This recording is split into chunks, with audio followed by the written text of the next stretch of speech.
가장 먼저 이제 네, 가장 먼저 네덜란드 국빈 방문 마치고 네덜란드 오늘 귀국했어요. 귀국하지 않았습니까? 네. 그러면 일단 순방에 대한 종합적인 평가, 아, 그다음에 꼭 가야 했었나? 꼭 가야겠어. 아니 이런 등등에 대해서 얘기를 해줘야 돼요. 왜냐하면 네. 그런 얘기를 하지 않고 음. 계속해서 제가 언론 보도를 쭉 스크린을 해보니까 네. 계속 그 한국과 네덜란드의 반도체 동맹 뭐 이런 것들만 맞아요. 계속 얘기를 하고 있거든요. 반도체 협력에서 반도체 동맹이 됐다. 네, 이걸 듣고 정말 우리가 이제 반도체가 우리 경제의 이제 먹거리인데 제일 중요한 요소인데 네. 정말 경제가 좋아지겠구나 이런 생각분도 계실 것 같아요. 아 근데 그렇지 않은 것 같다. 그렇지 않다. 일단 기본적으로 예. 오늘 중앙일보가 보도하면서 이게 파문이 좀 커지고 있는데 음. 국빈으로 방문을 한 거 아니겠습니까? 그렇죠. 근데 국빈으로 방문을 하는 네. 네덜란드에서 주 네덜란드 한국 대사를 예. 방문 열흘 전쯤에 네. 초치하는 에? 저는 이례적인 이런 초치라는 말은 우리가 이제 일본 대사를 보통 초치하고 독도 문제라거나 독도 문제 맞아요. 역사 교과서 문제 이런 거 왜곡 문제가 발생을 했을 때 예. 외교부에서 네. 주일 대사를 초치하죠. 이제 불러가지고 뭐 센 하는 거 거냐? 센 거 아니에요 이거? 네, 이렇게 얘기를 하는데 불러서 따지는 거잖아요. 근데 지금 대한민국 대통령이 국빈 방문을 할 그 나라에서 열흘 전에 주 네덜란드 한국 대사를 초치하는 네. 이유를 봤더니 일단 예. 경호라든가 네. 의전이라든가 이런 부분에 있어서 한국 정부가 너무 과한 걸 요구하고 있다.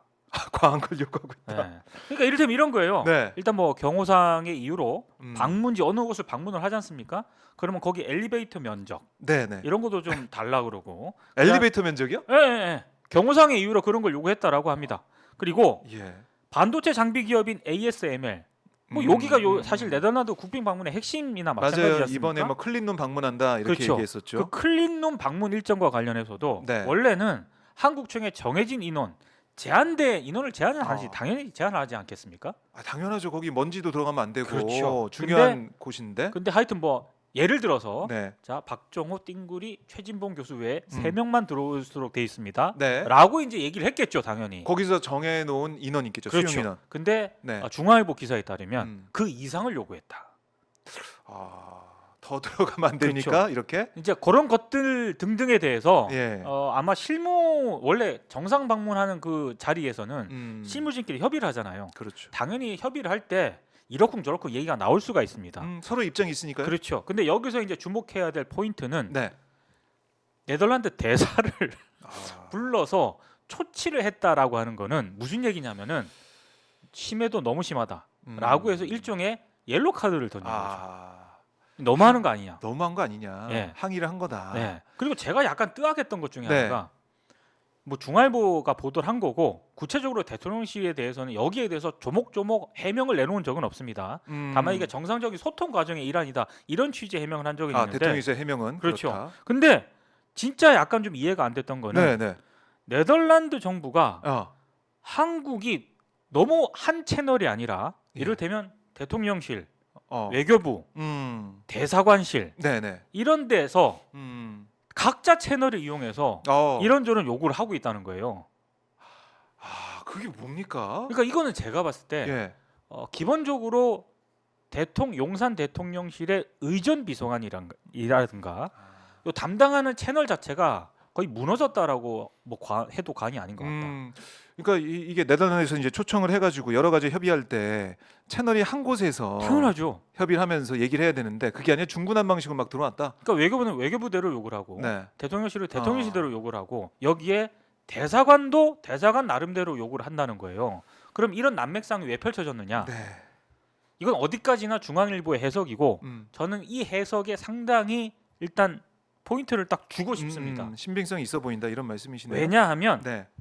정보를 공유해서 기본적으로 우리 정부의 외교 성과를 어떤 부각을 시켜야 되지 않습니까? 네. 근데 그게 아니라 정보를 대통령실, 외교부, 대사관 이쪽에서 서로 독점을 하려고 했고 네. 그 독점 끝에 나오는 성과가 있잖아요. 분명히 어떤 성과가 있을 거 아닙니까? 그렇죠. 그 성과를 대통령실과 외교부 그리고 대사관에서 내 거다. 이건 내 공이다. 독점하려고 하면서 이 난맥상이 빚어진 것 아니냐. 라는 게 중앙일보의 해석입니다. 그래요. 네. 뭐 이렇게 되면 시스템이 제대로 가동이 안 되고 있다 이렇게 볼 수밖에 없는 거죠. 그렇죠. 솔직히 예. 이거는 이 국빈 방문하는 나라에서 대사를 와보쇼.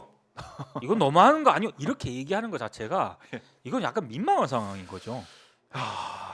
이게 저도 처음 본 것 같아요. 이 국빈 저는- 방문 관련해 가지고 네. 대사를 불렀다. 네, 이 자체가 그렇죠. 그렇죠. 뭐 대통령실에서는 그게 정상적인 어떤 그 실무진 간의 소통이었고 원래 그렇게 요구를 하고 뭐 이렇게 실무진끼리 이견도 노출하고 이런다 이런 취지로 해명을 했어요. 근데 그 말은 맞습니다. 네. 그 말은 맞아요. 그런데 아무리 그렇다 하더라도 대사를 초치하는 거는 네. 저는 이거는 처음 봐요. 국빈 방문을 앞두고.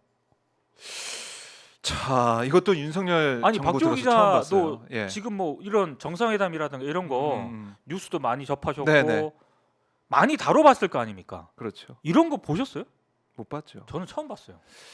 그야말로 거의 뭐 해외 토픽 수준으로 나온 게 아니냐. 물론 대통령실에서는 입장을 내놓고 해명은 했지만 네, 이 기사가 이렇게 나오게 된 것도 대사를 부른 것 자체가 네, 어떤 문제가 있었다는 지적이 나오고 있는 거고. 그리고 이번에 윤 대통령이 이제 만난 네덜란드 총리가 네. 과도정부 총리이기 때문에 과연 우리가 갈 필요가 있었느냐. 그래서 근본적인 얘기가 나오는 거죠. 그 얘기를 진짜 해야 되는 게 네. 그러면 정상회담이라고 하는 게 특히 국빈 방문 일정이라고 하는 게 이미 오래전에 맞아요. 흔히 말해서 라인업을 짜지 않습니까? 그렇죠. 이제 그런 불가피성이 저는 있다고 생각을 하거든요. 네. 그러면 이거를 조정할 어떤 여지는 없었느냐? 저는 있었다라고 봅니다. 왜냐하면 위터 총리인데 네. 7월에 정계 은퇴를 선언을 했습니다. 아, 7월에. 7월에. 예. 그리고 이제 곧 퇴임해요. 예. 그런데 우리 대통령실에서 네. 네덜란드 국빈 이 방문 일정을 발표한 게 네. 그 뒤였거든요. 아, 그렇죠. 11월이었습니다. 11월. 맞아요. 맞아요. 그러면 이미 총리가 정계 은퇴를 선언을 했고 그리고 총선에서 패배했잖아요. 네. 자유당이 극우 정당입니다. 음. 예, 정권을 잡았으면은 이미 우리식으로 따지면 정권이 교체됐다는 얘기지 않습니까? 그러면 얼마든지 예. 저는 조정을 우리가 요구를 했을 수도 있고 그리고 그런 요구가 부당하다고 생각을 안 합니다. 충분히 네덜란드 쪽에서도 고개를 끄덕일 수 있는 그런 부분이 있었다라고 생각을 하거든요. 근데 일단 물어야 되는 거는 네. 용산에 대통령실 그 출입하는 기자들 많잖아요. 많죠. 물어야 되는 거는 그러면 알았느냐, 네. 알고도 강행을 했느냐, 몰랐느냐. 일단 이거부터 물어봐야죠. 궁금하네요. 예. 대통령실 다녀오십시오. 민동기 평론가 빨리. 아니 거기는 네. 까다로워요. 까다로워요. 네, 네. 까다롭습니다. 오마이뉴스 박정우 기자도 거기 못 들어가지 않습니까? 그러니까 지금 궁금한 게 너무 많은데 네. 이럴 때는 기자회견 하든가 기자간담 해가지고 이거 좀 풀어줘야 되는데 네. 그게 1년 7개월 동안 한 번도 거의 없다 보니까 네. 계속해서 우리가 여러 가지 얘기해도 이게 공허해 보이는 거고 그냥 공허한 메아리처럼 느껴지는 거 아니겠습니까? 근데 이게 시기가 굉장히 좋은 게 예. 이제 곧 연말이잖아요. 아, 그리고 조금 있으면 연초지 않습니까? 연초. 저는 용산 대통령실 기자단에서 당당하게 그 대통령실한테 네. 요구를 해야 된다고 봅니다. 아. 이번에 새해 신년 기자회견을 꼭 해야 된다. 강력하게 요구를 해야 된다고 강력하게. 봐요. 왜냐하면 물어볼 게 너무 많잖아요. 그리고 이거는 대통령이 직접적으로 입을 통해서 설명을 해야 되는 사안들이 너무 많습니다. 맞아요. 네.